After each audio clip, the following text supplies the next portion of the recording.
بہرحال یہ حجاج ابن یوسف کی پھر اخیر بڑی بری ہوئی ہے نا، یعنی یہ پھر بعد میں ولید ابن عبد الملک بنا، عبد الملک بن مروان کا بیٹا خلیفہ، اور اسی دوران ولید نے یہ مہم چلانی شروع کی کہ کیونکہ اس کے باپ نے وصیت کی تھی کہ میرے مرنے کے بعد میرا بیٹا ولید بنے گا، اس کے بعد اس کا چھوٹا بھائی سلمان بن عبد الملک بنے گا.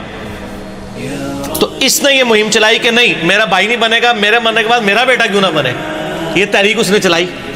جب یہ تحریک چلائی نا تو سارے گورنر، آپ کو پتا لائی لاگ ہوتے ہیں، سارے مان گئے. ایک گورنر ایسا تھا جس نے کہا کہ نہیں، وہ عمر بن عبدالعزیز تھے،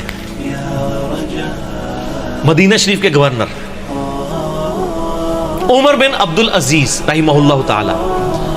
وہ بہنوئی بھی تھے اس کے ولید کے. مروان کے دو بیٹے تھے، ایک عبد الملک اور ایک عبدالعزیز. عبدالعزیز کا بیٹا عمر بن عبدالعزیز ہے، یہ بھی مروان کی اولاد ہے. لیکن دیکھ لیں، اور اسی لیے ہم کہتے ہیں نا آل امیہ میں عمر بن عبدالعزیز. مولانا طارق جمیل صاحب کو میں کہتا ہوں نا آل امیہ میں عمر بن عبدالعزیز. ٹھیک ہے، آپ سمجھ آئی کیوں کہتے ہیں. تو عمر بن عبدالعزیز نے مخالفت کر دی. انہوں نے کہا نہ. اب وہ کیا ہوا کہ اس نے پکڑ کے عمر بن عبدالعزیز کو قید میں ڈال دیا، چونکہ عمر بن عبدالعزیز جو ہے نا وہ بڑے محبوب گورنر تھے اپنے علاقے کے. تو بڑی شورش برپا ہو گئی. اسی دوران ولید بن عبد الملک اچانک مر گیا، تو آٹومیٹیکلی سلمان بن عبد الملک خلیفہ بن گیا، اس کا چھوٹا بھائی. اور ان کی بہن تھی فاطمہ، وہ عمر بن عبدالعزیز کی بیوی تھی. اس لیے کہتے ہیں فاطمہ سے زیادہ طاقتور عورت کبھی نہیں گزری، کہ جس کا باپ بھی 3 بر اعظموں کا خلیفہ، جس کے 4 بھائی 3 بر اعظموں کے خلیفہ، اور جس کا خاوند بھی 3 بر اعظموں کا خلیفہ. اور بڑی درویش عورت تھی وہ فاطمہ بنت عبد الملک بن مروان. تو فاطمہ جو تھی نا وہ درویش عورت، اس کی بیوی. اب وہ سلمان بن گیا خلیفہ. سلمان جب خلیفہ بنا تو اس کو یہ چیز معلوم تھی کہ میری خلافت میں سب سے بڑی کنٹریبیوشن عمر بن عبدالعزیز کی ہے. ٹھیک ہو گیا.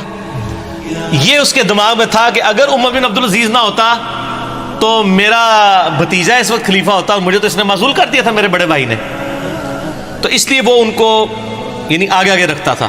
مسجد نبی شریف کی امامت بھی کراتے تھے. انس بن مالک کے بارے میں سنن نسائی میں آتا ہے کہ میں نے رسول اللہ صلی اللہ علیہ وآلہ وسلم کے بعد بڑے عرصے کے بعد کسی ایسے شخص کے پیچھے نماز پڑھی ہے جو بالکل نبی علیہ السلام کے طریقے پہ ہمیں نماز پڑھاتا ہے، اور وہ عمر بن عبدالعزیز ہے. 99 ہجری میں خلیفہ بنے، اور 101 ہجری میں صرف 38 سال کی عمر میں آل امیہ نے زہر دے کے ان کو شہید کر دیا. ٹھیک ہو گیا. تو عمر بن عبدالعزیز جب خلیفہ بنے تو یعنی یہ گورنر تھے اور سلمان خلیفہ بن گیا. پھر انہوں نے مشورہ دیا کہ حجاج ابن یوسف کو معزول کیا جائے، یہ ظالم آدمی ہے. اس نے کہا حجاج نام کے جتنے بندے ہمارے گورنمنٹ میں ہیں سارے معزول، جیلوں میں ڈلواؤ ان کو. ٹھیک ہو گیا. اب جب یہ جیلوں میں گئے نا تو محمد بن قاسم کا بھی رگڑا لگ گیا، جس نے یہاں پہ، وہ حجاج ابن یوسف کا کیا تھا، رشتہ دار تھا نا، بانجا تھا نا، بانجا یا بھتیجا. تو اس کو پھر مفت میں رگڑا لگ گیا. اس کو پھر بلا کے جیل میں ڈالا گیا. وہ کہتے ہیں نا جی وہ بعد جیل پاتا سی اس لیے کہ پیچھے خلیفہ چینج ہو گیا تھا. تو حجاج ابن یوسف کے جتنے بھیجے ہوئے تھے نا، اس کو چونکہ وہ گورنری سے گیا تو اس کے بھی سارے فرستادے فارغ ہو گئے. اور پھر یہ خیر بڑی بری موت مرا، یعنی اس کو پھوڑے نکل آئے اور پیپ نکلتی تھی. پھر مرتے مرتے یہ کہتا تھا کہ جی اللہ تعالیٰ تو ماں سے زیادہ محبت کر، جو ساڑھے لوگ بھی کہتے تھے. حسن بصری کو کسی نے بتایا کہ وہ تو کہتا ہے کہ جی اللہ تعالیٰ کی رحمت تو میرے گناہوں کو تو اس کے سامنے کچھ بھی نہیں ہے. تو حسن بصری نے فرمایا حجاج چاہتا ہے کہ دنیا بھی اپنی مرضی کی گزاری ہے اور آخرت بھی اپنی مرضی کی گزارے. اس طرح تو نہیں ہوتا کہ دونوں جہانی مٹھے باؤ، دونوں جہان تو نہیں مٹھے میں آ سکتے نا، یا دنیا یا آخرت. ٹھیک ہو گیا. تو خیر یہ مارا گیا. پھر سلمان جو ہے نا، اس کی جب موت کا وقت قریب آیا اس کو بھی ایک بیماری لگ گئی. تو اس نے ارادہ کیا کہ اپنے چھوٹے 2 بھائیوں کو خلافت کے لیے نامزد کرے. تو اس کا ایک اسسٹنٹ تھا، رجا اس کا نام تھا، بڑا نیک تھا وہ. اس نے کہا کہ اگر تو میری ماننا تو عمر بن عبدالعزیز کو خلیفہ بنا دے. اس نے کہا کہ یہ تو میرے بھائی اس کو مار دیں گے، مانیں گے نہیں. اس نے کہا نہیں، ان کا علاج ہے میرے پاس. دیکھ تو اگر خلیفہ بنا تو اس کی وجہ سے بنا ہے. عمر بن عبدالعزیز حادثاتی طور پہ استعفا جو ہے نا وہ خلیفہ بن گئے تھے، ورنہ ان کو کس نے بنانا تھا اتنے نیک آدمی کو؟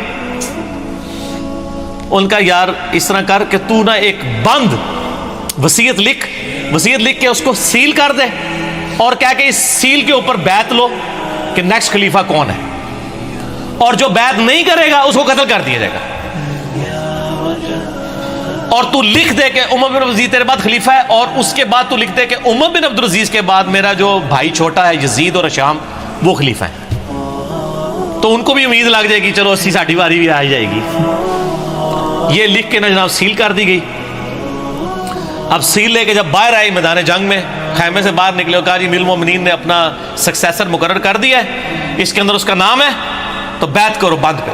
وہ بھائی آگے لالچی، انہوں نے کہا نا کھول کے پڑھ ساڑا نام لکھے کہ نہیں، انہوں نے کہا میں کہنا تھوڑا نام لکھے نہ تو لکھے سی، لیکن یہ پتا کہ کہڑے نمبر تے لکھے ہے، ٹھیک ہو گیا۔ اور دوسری طرف عمر بن عبدالعزیز آگے کہتے ہیں رضا مجھے بتا دے کہیں میرا نام تو نہیں لکھ دیا ورنہ میں جنگلوں میں چلا جاؤں، میں خلافت کا بار نہیں اٹھا سکتا، ٹھیک ہو۔ یہ آپ اپروچ کا فرق دیکھ لیں۔ تو رجا کہتا ہے میں نے زندگی میں ایک ہی جھوٹ بولا ہے، نہ اس سے پہلے نہ اس کے بعد، وہ یہ تھا کہ میں نے کہا عمر تیرا نام نہیں ہے بیچ میں، کیونکہ مجھے خطرہ تھا کہ یہ چھوڑ دیں گے اور مسلمان ایسے حکمران سے محروم نہ ہو جائیں۔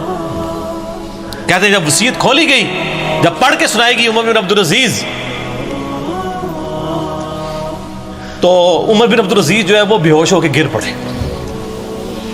دو بندوں کے سہارے، ایک 35 سال کا نوجوان دو بندوں کے سہارے لا کے ممبر تک لایا گیا پہلا خطاب کرنے کے لیے، اور آل امیہ کے چہرے لٹک گئے، لیکن جب پڑھا کہ ان کے مرنے کے بعد وہ بھی بنیں گے تو ان کو امید لگ گئی، ان کا چلو ٹھیک ہے ساڈا یار بہنوئی ہے نا 100 کرو کیڑا باہر دا بندہ ہے، ٹھیک ہو گیا۔ دادا تو ساڈا مروان ایک ہی ہے نا، ٹھیک ہو گیا، پردادا۔ تو یہ پورا معاملہ ہوا۔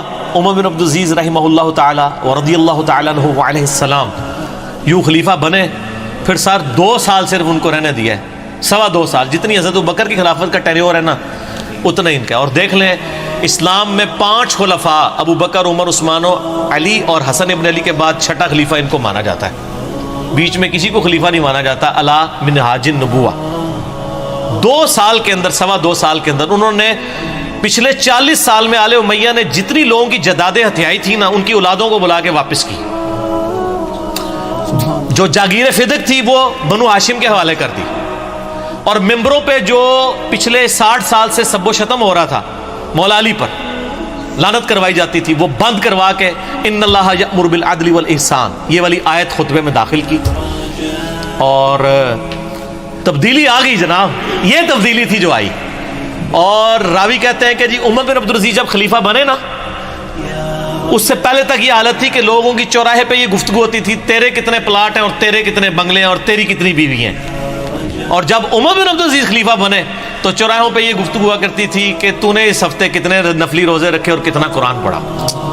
کیوں کہ جب عمر بن عبدالعزیز جمعے کی نماز پڑھانے کے لیے آتے تھے تو 10 15 پیمند ان کے کرتے کے اوپر لگے ہوئے ہوتے تھے، تو لوگ کہتے تھے کہ یار یہ 3 براعظموں کا حکمران اگر اس حال میں رہ رہا ہے تو سر ہم کیا۔ میں یہی کہتا ہوں کہ آج اگر عمران خان صاحب پرائم منسٹر خود خطبہ دے رہے ہوں شاہ فیصل مسجد کے اندر سادہ سے شلوار قمیض کے اندر، تو شلوار قمیض خود بخود ہی فیشن بن جائے گا۔ ویسے وہ پہنتے شلوار قمیض ہی، مجھے بڑی خوشی ہوئی چائنا میں بھی اس نے شلوار قمیض پہنی ہوئی ہے، تو خود بخود کی فیشن بن جائے گا، اتنی تبدیلی آئے گی۔